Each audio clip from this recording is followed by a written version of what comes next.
விஜயோட கடைசி படம் ஜனநாயகன் அது மதவெறிகளை உணர்வுகளை தூண்டுறதா இருக்கிறதா சொல்லி தணிக்கை சான்றிதழ் தராம கடைசி படம் தானா அப்படின்னு சொல்றாங்க. அப்படின்னு அவரே சொல்லியிருக்காரு மேடம்.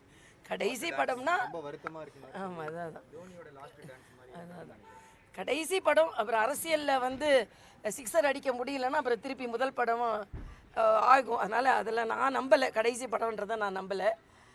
ஏன்னா அரசியலுக்கு வருவாங்க, அரசியலில் முழுசையாக ஏதோ ஒரு கனவில் வருவாங்க, கனவு நிறைவேறவில்லை என்றால் உடனே திரைக்கு திரும்பி விடுவார்கள். அதனால் கடைசி படம் என்பதை நான் நம்பவில்லை. இன்னொன்று, இந்த சென்சாருக்கும் பாரதிய ஜனதா கட்சிக்கும் எந்த சம்பந்தமும் கிடையாது. அது ஒரு தனித்துறை. அவங்க சில பகுதிகளை நீக்க சொல்லியிருக்கலாம், அதற்கு இவங்க மறுப்பு தெரிவித்திருக்கலாம். நான் கேட்டேன், சில சென்சார் போர்டு ஆஃபீஸர்ஸை கேட்டேன், எதுக்கு தாமதமாகுதுன்னா சில நேரங்களில் அது சமர்ப்பிக்கப்பட்டு சில இடங்களை நீக்க சொல்லியிருக்கலாம், இவங்க நீக்காமல் இருக்கிறதுனால அது தாமதமாக இருக்கலாம், அதனால கோர்ட்டு போயிருக்கலாம். ஆனால் இதில் பாரதிய ஜனதா கட்சிக்கும் எதுக்கும் எந்த சம்பந்தம் இல்லை. ஆனால் அரசியலில் எதிர்கொள்ள முடியாமல் உடனே பராசக்தி, நாங்கள் சக்தியை வேண்டிக் கொண்டிருக்கிறோம், பராசக்தியின் மகனுக்காக நாங்கள் வணங்கி கொண்டு இருக்கிறோம். முருகன் வந்து பராசக்தியின் மகன். ஆக நீங்கள் இன்னைக்கு உங்களுக்கு தேர்தல் அரசியலில் சினிமாவையும் உடனே கொண்டு போட்டியாக விட்டு அதில் உங்களுக்கு அரசியல் செய்ய வேண்டியிருக்கு. ஆனால் அதுவும் பராசக்தி என்ற பெயர் தான் வைக்க வேண்டி இருக்கிறது என்பதை நான் தெரிவித்துக் கொள்கிறேன்.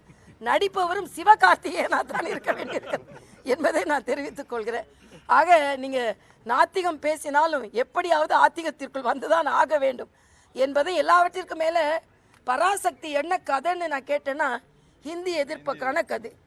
இந்தி திணிப்பதற்கு தான் தமிழகம். நாங்களும் எல்லாரும் இந்தி திணிப்பதற்கு எதிரானவர்கள் தான். என்னமோ நாங்கள் திணிப்பதற்கெல்லாம் ஆதரவு வரவங்க மாதிரி பேசிக்கொண்டு இருக்கிறவர்கள்.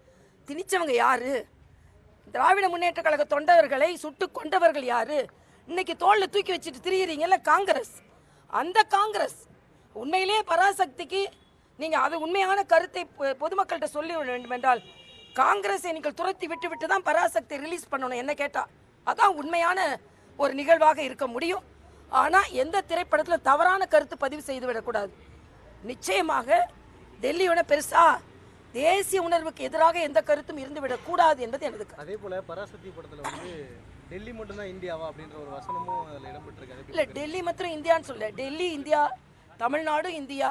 ஆக தமிழ்நாடு தனிநாடு என்ற ஒரு நிலையை அடைந்து விடக்கூடாது என்ற எண்ணம் தான் நமக்கு. தமிழ்நாடு தனித்துவமான நம்ம நாடாக இருக்கலாம், தனி நாடாக இருந்து விடக்கூடாது. இவங்களே தனிநாடு சுடுகாடுலாம் சொல்லிட்டு அப்புறம் பயந்து போய் அந்த கோரிக்கை வெளியே விட்டவங்க தான். அதனால் இவங்களை பற்றியெல்லாம் இவங்களோட வீரம்லாம் எப்படி இந்திரா காந்திகிட்ட எப்படி வாழை சுட்டிட்டு போனாங்கன்னு நமக்கு தெரியும். மறுபடியும் அதே ஊழல் குற்றச்சாட்டுகள் அவர்கள் மீது சுமத்தப்பட்டிருக்கிறது பார்க்கலாம். 2026 நிச்சயமாக வெற்றிவேல் முருகனுக்கு அரோகரா, வெற்றிவேல் முருகனுக்கு இல்ல. அதுல ஏற்கனவே ஒரு 41 பேர் இறந்திருக்கிறாங்க. அதற்கான விசாரணை நடைபெற்று கொண்டிருக்கிறது.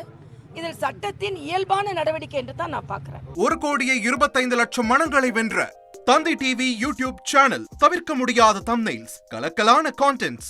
நீங்களும் இந்த குடும்பத்தில் இணைய இப்பவே சப்ஸ்கிரைப் பண்ணுங்க. அசுரபலம் கொண்ட எங்கள் டிஜிட்டல் கரங்களில் உங்கள் விளம்பரங்களை சேர்க்க வாட்ஸ்அப் பண்ணுங்க.